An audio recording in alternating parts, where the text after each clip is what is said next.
Hello viewers, welcome back to my channel. Today we are discuss about class 11, chapter number 1, economics and economy. In the previous video, we already know that what is the meaning of economics and economy and what is the difference.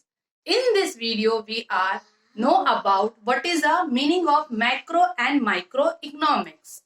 Economics is a subject.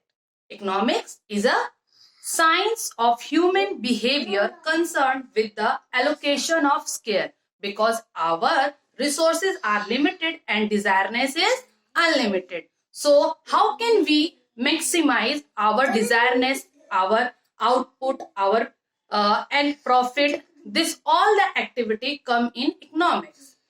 But when we discuss about macro and micro, these are the level. How can we judge? How can we understand? How can we solve the economical problems?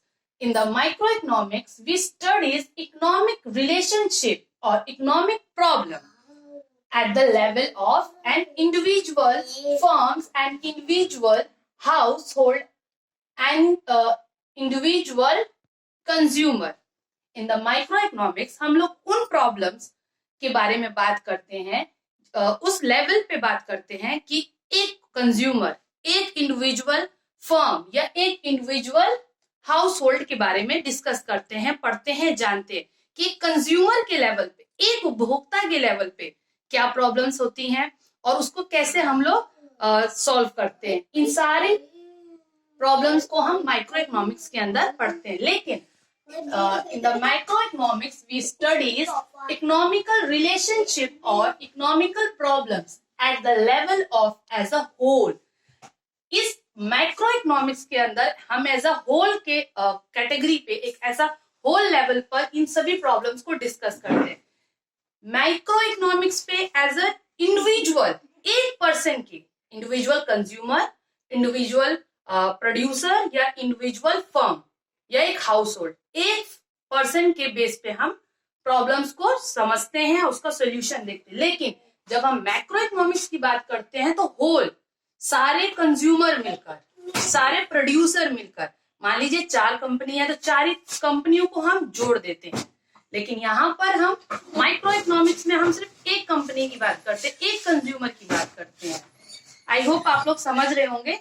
And second point is microeconomics is a basically concerned with determination of output and price of an individual. जैसे कि पहले ही topic में हमने समझा था कि इसके अंदर हम एक इंडिविजुअल लेवल पर प्रॉब्लम्स को डिस्कस करते हैं या इकोनॉमिकल एक्टिविटी के बारे में हम जानते हैं.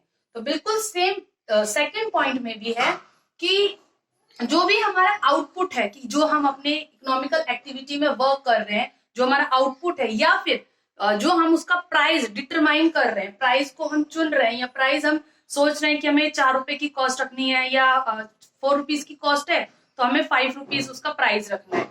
तो ये सारी प्रॉब्लम्स हम इंडिविजुअल, एक पर्सन, एक फर्म के बेस पे इस प्रॉब्लम का सोल्यूशन देखते हैं या स्टडी करते हैं इस प्रॉब्लम के बारे में.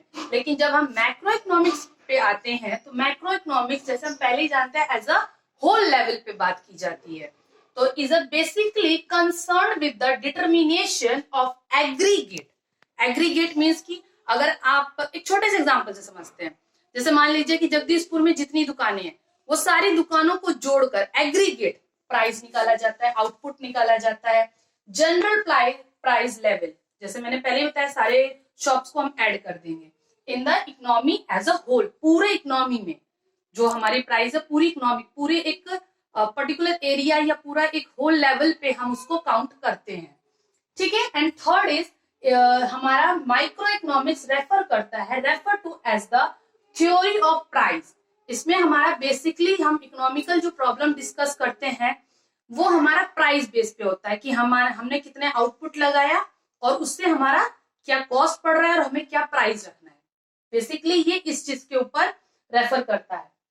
लेकिन हमारा macro economics refer to as the theory of income and employment. लेकिन इसके अंदर हम इनकम देखते हैं कि कितना इनकम जनरेट हो रहा है और कितना एम्प्लॉयमेंट कितना हो रहा है. ठीक है.